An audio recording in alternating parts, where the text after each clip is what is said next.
भारत में अंग्रेज़ों का आगमन और सत्ता पर अधिकार। किस तरह अंग्रेज भारत आए और पूरे भारत को अपने वश में किया, पूरे भारत पे शासन करने लगा, आज का मेन टॉपिक है। तो वीडियो पसंद आए तो लाइक कीजिएगा, अपने दोस्तों के भी शेयर कीजिएगा। बहुत ही इम्पोर्टेंट मेन टॉपिक पे वीडियो है। तो आज मैं अपना एक नया वीडियो शुरू करता हूँ। तो सबसे पहले नमस्कार। भारत में अंग्रेज़ों का आगमन को एक नए युग का सूत्रपात माना जा सकता है। सन 1600 ईस्वी में कुछ अंग्रेज़ों व्यापारियों के लिए भारत आए। इंग्लैंड की महारानी एलिजाबेथ से भारत से व्यापार करने की अनुमति ली। इसके लिए उन्होंने ईस्ट इंडिया कंपनी नामक एक कंपनी भारत में बनाई। उस समय तक पुर्तगाली यात्रियों ने भारत की यात्रा का समुद्री मार्ग द्वारा खोज निकाला था। भारत की यात्रा का समुद्री मार्ग के जरिए खोज निकाला था। उस मार्ग की जानकारी के लिए तथा व्यापारियों की तैयारी करके इंग्लैंड से सन 1608 में हेक्टर नामक एक जहाज़ भारत के लिए रवाना हुआ। इस जहाज़ के कैप्टन का नाम हॉकिंस था। हेक्टर नामक जहाज़ सूरत के बंदरगाह पर आकर रुका। उस समय सूरत भारत का एक प्रमुख व्यापारिक केंद्र हुआ करता था।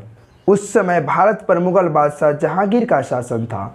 हॉकिंस अपने साथ इंग्लैंड के बादशाह जेम्स प्रथम का एक पत्र जहांगीर के नाम लाया था।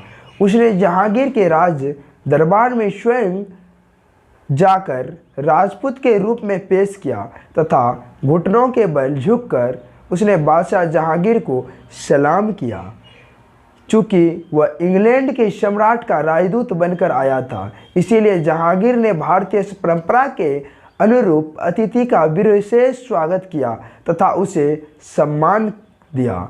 जहांगीर को क्या पता था कि जिस अंग्रेज को वे सम्मान दे रहे हैं तथा कथित नुमाइंदे को वह सम्मान दे रहा है, एक दिन इसी अंग्रेज के वंशज भारत पर शासन करने लगेंगे तथा हमारे शासकों तथा जनता को अपने सामने घुटने टिकवाकर सलाम करने पर मजबूर कर देंगे।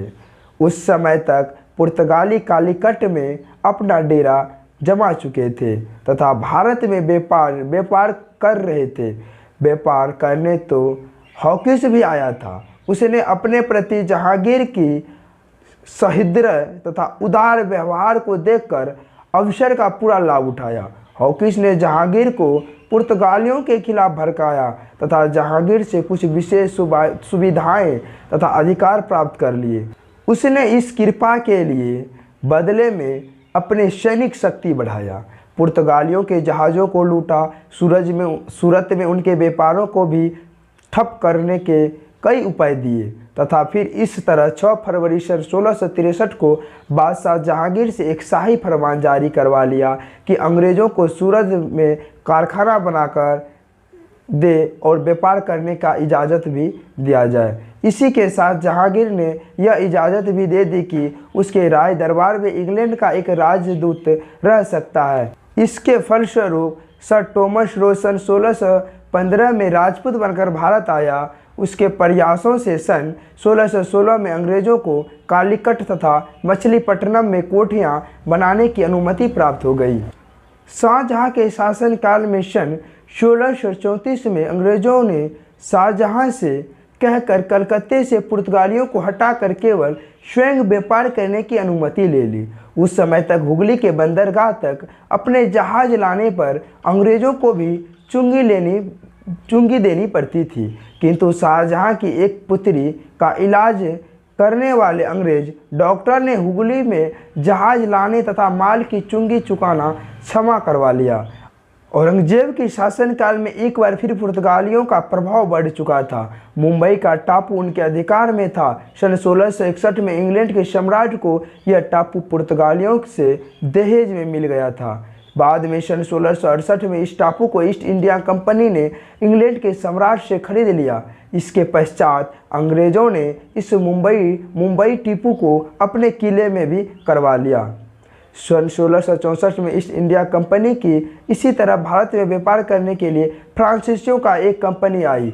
इन फ्रांसीसियों ने सन 1668 में सूरत में, 1669 में मछलीपट्टनम में तथा सन 1774 में पांडुचेरी में अपना कोठियाँ बनाई। उस समय उसका प्रधान था दुमास। सन 1741 में दुमास की जगह डुप्ले की नियुक्ति हुई।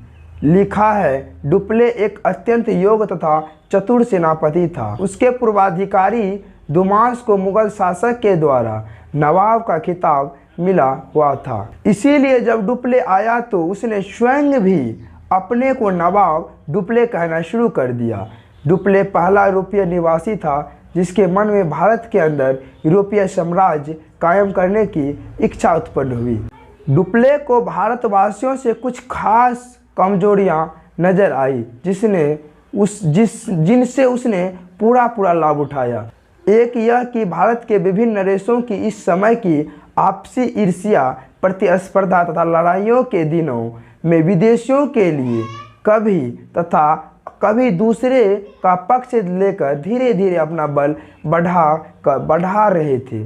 लेकिन कुछ कठिन काम यह था कि दूसरे यह कार्य को यूरोप के सेनाओं तक लाने में आवश्यकता न थी। बलवीरता तथा सहन शक्ति में भारतवासी यूरोप से बढ़कर थे। अपने अधिकारियों के प्रति वफादारी का भाव भी भारतीय सिपाहियों में जबरदस्त था, किंतु राष्ट्रीयता के भाव या स्वदेश के विचार का उनमें नितांत अभाव था। उन्हें बड़ी आसानी से यूरोपियन ढंग से सैनिक शिक्षा दी जा सकती थी तथा यूरोपीय अधिकारी के अधीन रखा जा सकता था। इसीलिए विदेशियों का यह सारा काम बड़ी सुंदरता के साथ भारतीय सिपाहियों से निकल सकता था। डुप्ले को अपनी इस महत्वाकांक्षा की पूर्ति में केवल एक बाधा नजर आती थी तथा वह भी अंग्रेजों के प्रतिस्पर्धा। डुप्ले की शंका सही था।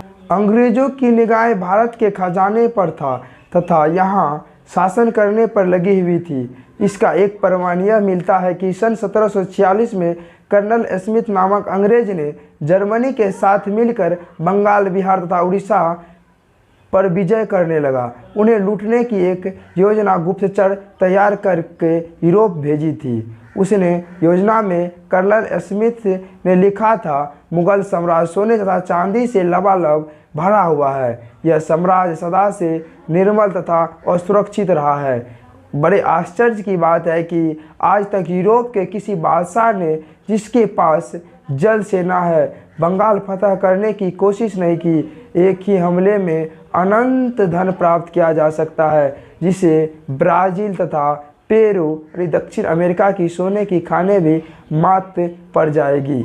ईस्ट इंडिया कंपनी की स्थापना 31 दिसंबर 1600 को इंग्लैंड के कुछ व्यापारियों ने लंदन में ईस्ट इंडिया कंपनी की स्थापना की थी।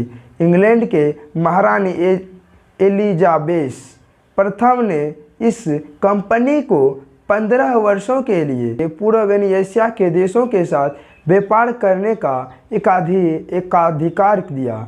इसका मतलब था कि इंग्लैंड के केवल इसी कंपनी को भारत से व्यापार करने का अधिकार था। इंग्लैंड का कोई अन्य व्यक्ति या व्यापारी समूह भारत के साथ व्यापार नहीं कर सकता था। इस तरह यह कंपनी भारत के चीज़ों को खरीद कर यूरोप ले जाता था और ज़्यादा कीमतों पर बेचता था।